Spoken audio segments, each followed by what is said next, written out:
रेज़रेक्शन day के ऊपर जिसे कि कॉमनली हम जानते हैं ईस्टर के नाम से।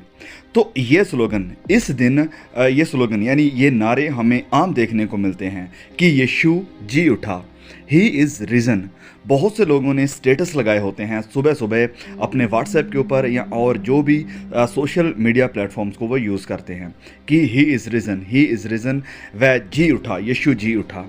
यस, ये पढ़कर और सुनकर बहुत ही अच्छा लगता है हमें कि हमारा प्रभु और हमारा खुदावंद यीशु मसीह कब्र में नहीं है, वह जी उठा है। लेकिन इस सब को बार बार देखकर एक सवाल पूछा जाना चाहिए, और सवाल ये है कि तो क्या? हाँ, वह जी उठा है, लेकिन अब क्या? तो इस वीडियो में आज हम इसी सवाल का जवाब देखेंगे। ओके, तो वीडियो में आगे जाने से पहले मैं यहाँ पर एक क्विक अनाउंसमेंट करना चाहता हूँ, जो कि प्रीवियस ट्रैक के ऊपर है। जो ट्रैक हमने रिलीज़ किया था प्रभु यीशु मसीह के क्रूसिफिक्शन के ऊपर, एक नया गीत, एक नया सॉन्ग परमेश्वर की महिमा के लिए। और मैं आपसे कहना चाहता हूँ कि अगर अभी तक आपने उस सॉन्ग को नहीं सुना है तो प्लीज़ उस सॉन्ग का लिंक आपको डिस्क्रिप्शन में मिल जाएगा। प्लीज़ आप ज़रूर सुनिए, परमेश्वर आपको बहुत आशीष देंगे। चलिए इस वीडियो को शुरू करते हैं। तो मैं कल्पना करता हूँ कि जब चेलों ने पहली बार ये खबर सुनी तो उनके मन में भी यही सवाल घूम रहा होगा। 3.5 साल तक उनके साथ चलने के बाद प्रभु यीशु, उनका दोस्त, उनका मास्टर, मर गया था। उनकी जो उम्मीदें थी कि ये यीशु इज़राइल के राज्य की पुनरुस्थापना करेगा और रोम की हुकूमत को गिराकर इज़राइल के किंगडम को दोबारा से खड़ा करेगा, तो ये सारी उम्मीदें इन चेलों की चकनाचूर हो गई थी। जो उनका विश्वास था, ऐसा लगा कि ये अब टुकड़े टुकड़े हो गया है। और फिर उन्हें ये खबर मिलती है कि वह जी उठा। ये अविश्वसनीय था, ये इनक्रेडिबल था, अनबिलीवेबल था, असंभव था। लेकिन ये वही बात थी जो स्वर्गदूत ने औरतों से सबसे पहले कही थी, जो यीशु की कब्र पर गई थी, लेकिन वह कब्र को खाली पाती हैं।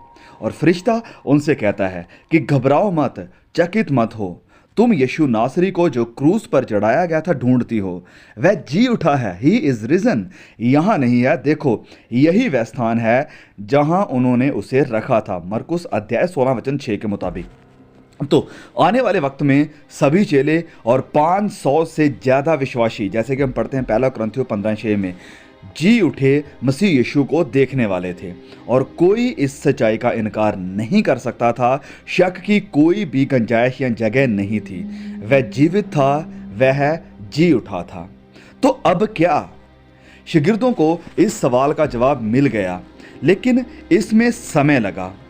ये खुद यीशु ही थे जिन्होंने उन्हें अपना पहला क्लू दिया था और उनसे कहा था, प्रभु यीशु ने ये लिखा है कि मसीही दुख उठाएगा और तीसरे दिन मरे हुओं में से जी उठेगा, और यरूशलेम से लेकर सब जातियों में मन फिराव का यानी पश्चाताप का और पापों की क्षमा का प्रचार उसी के नाम से किया जाएगा।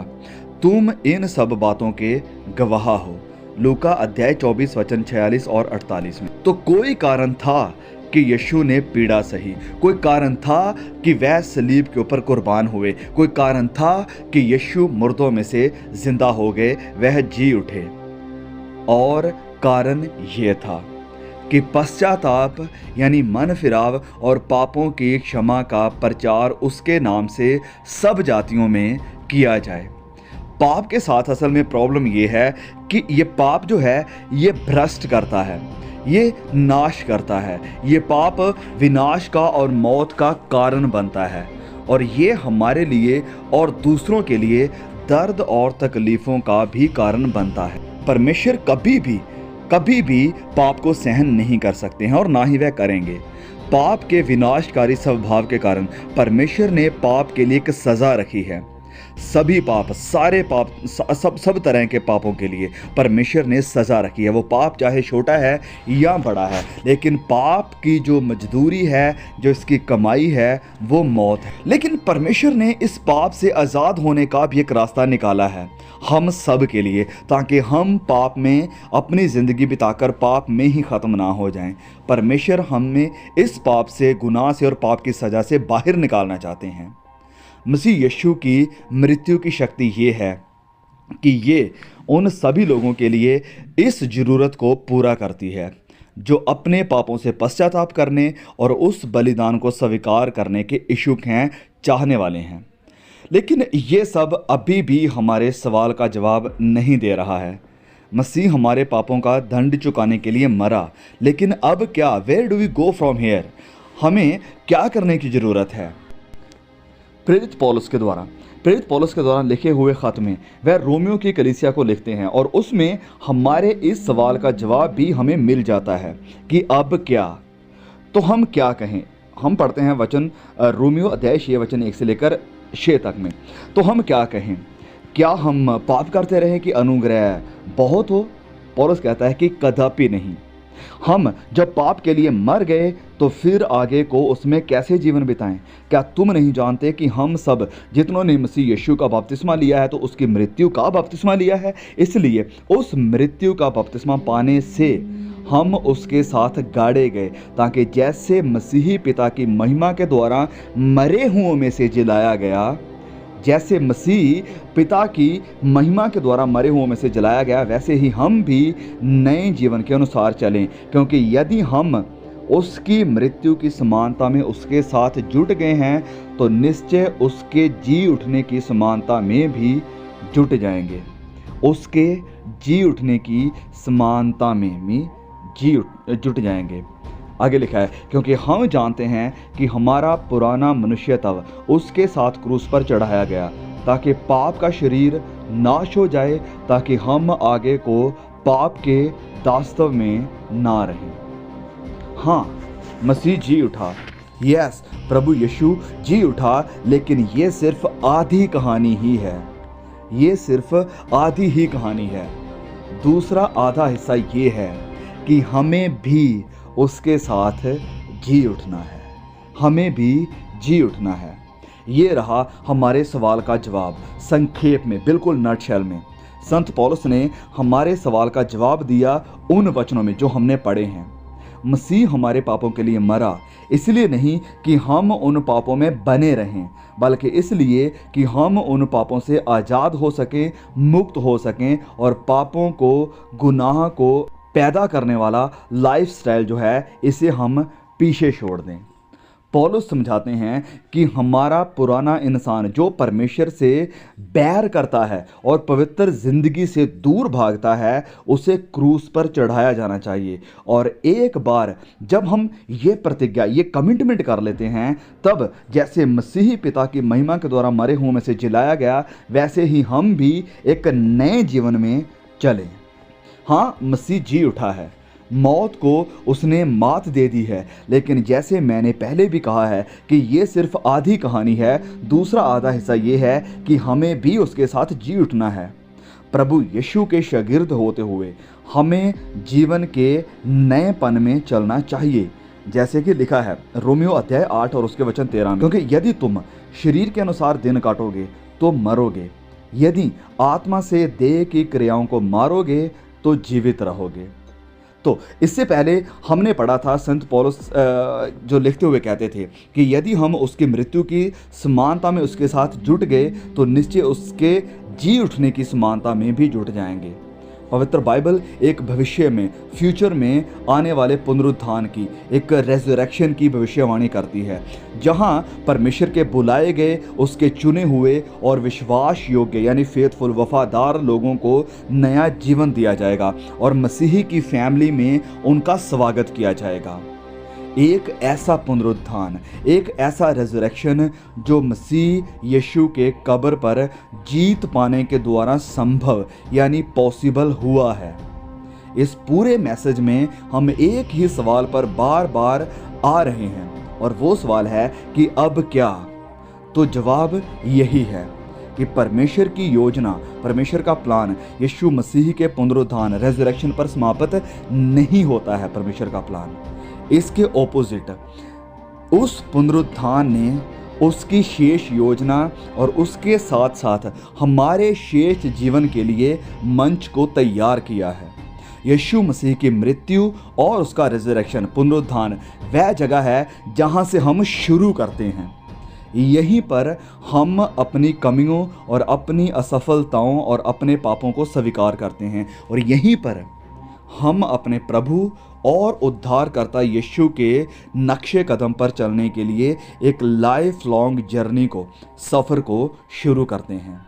जैसा कि संत पौलुस लिखते हैं दूसरा तिमोथियस अध्याय 2 वचन 11 से लेकर 13 तक में, कि ये बात सच है कि यदि हम उसके साथ मर गए हैं तो उसके साथ जिएंगे भी, यदि हम धीरज से सहते रहेंगे।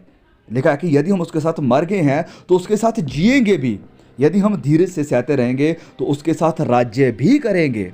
यदि हम उसका इनकार करेंगे तो वह भी हमारा इनकार करेगा। यदि हम विश्वासघाती भी हों तो भी वह विश्वास योग्य बना रहेगा, क्योंकि वह आप अपना इनकार नहीं कर सकता। ये सफ़र, ये जर्नी, ये रास्ता आसान नहीं है। हमसे गलतियां भी होंगी, हम अपने निशाने से, टारगेट से कई बार चूक भी जाएंगे और ख़ुद के लिए बार बार मसीह यीशु के बलिदान के शुद्ध लहू की ज़रूरत को हम महसूस भी करेंगे। लेकिन तमाम मुश्किलों के बावजूद, हमारे और हमारे टारगेट के बीच तमाम बाधाओं और ऊबड़ खाबड़ रास्तों के बावजूद, ये एक ऐसा सफ़र है, सुनिए इस बात को, ये एक ऐसा सफ़र है, एक ऐसी जर्नी है जो कि उम्मीद के साथ ख़त्म होती है।